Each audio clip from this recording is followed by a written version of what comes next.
আসসালামু আলাইকুম এভরিওয়ান, আশা করি সবাই ভালো আছেন। আজ নিয়ে এসেছি ঝটপট সুজির তৈরি রসগোল্লার রেসিপি নিয়ে। এই রেসিপিটা খুবই সহজেই আপনাদেরকে আমি তৈরি করে দেখাবো মাত্র হাফ কাপ সুজি দিয়েই। বাসায় যদি সুজি থাকে তো ঝটপট তাহলে শুরু করে দিই আমাদের রসগোল্লার রেসিপিটি। তার জন্য আমার একটি প্যান লাগবে। চুলায় আমি প্যানটা বসিয়ে দিয়েছি কিন্তু চুলাটা এখনও পর্যন্ত জ্বালাইনি। তো এখানে আমি 1 কাপ পরিমাণ তরল দুধ দিয়ে দিয়েছি। আর এখানে দিয়ে দিচ্ছি 1 টেবিল চামচ ঘি। ঘিটা দিলে ফ্লেভারটা অনেক বেশি ভালো আসে। চুলাতে জালটা জ্বালিয়ে দিয়েছি আর এটা অবশ্যই এই ডোটা তৈরি করতে হবে একেবারেই লো হিটে। আর এখানে দিয়েছি হাফ কাপ পরিমাণ সুজি। এখন ভালো করে দুধের সাথে সুজিটা ভালো করে মিশিয়ে নিতে হবে। খুবই দ্রুত নাড়াতে হবে, তা না হলে সুজির মধ্যে দলা পেকে যাওয়ার সম্ভাবনা থাকে। আমি খুবই নরম একটি মিষ্টি ডো তৈরি করে নিব। দেখুন সুজিটা যখন হয়ে আসবে, ডোটা যখন পুরোপুরি রেডি হয়ে আসবে তখন প্যান থেকে এমনি এমনি উঠে আসবে। এটা দেখলেই আপনারা বুঝতে পারবেন।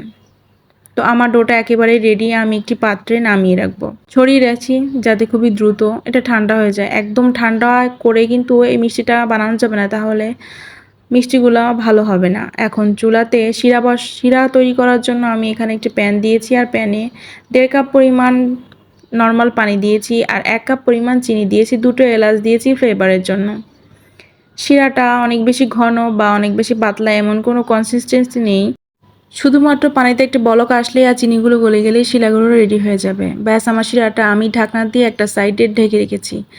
আর এখানে যে মিষ্টির ডোটা আমি রেডি করে রেখেছিলাম, হাতে একটু ঘি মাখিয়ে একটু ভালো করে মথে একটি ডোর মতো করে নিব।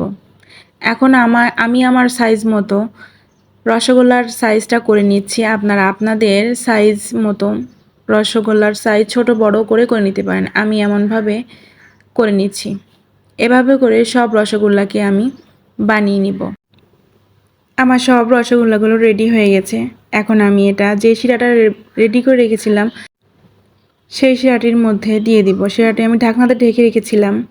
আর এখন সব রসগোল্লাগুলো শিরার মধ্যে দিয়ে 10 মিনিটের মতো একটু জাল দিয়ে নিব। মাঝে মাঝে আমি একটু ঢাকনাটা উঠিয়ে দেখে নিচ্ছি শিরাগুলো বা মিষ্টিগুলো ঠিক আছে কিনা।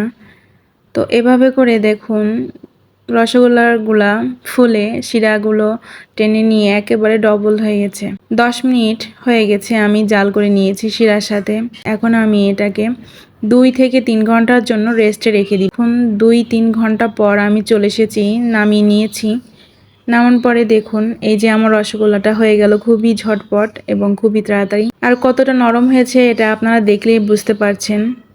আশা করি ভিডিওটি আপনাদের ভালো লাগবে। ভালো লাগলে ভিডিওতে একটি লাইক দিয়ে দিবেন। যারা এতক্ষণ আমার ভিডিওটি দেখেছেন তাদেরকে অসংখ্য ধন্যবাদ। আজ এই পর্যন্তই। সবাই সুস্থ থাকবেন, ভালো থাকবেন। ততক্ষণ পর্যন্ত সবাইকে আল্লাহ হাফিজ।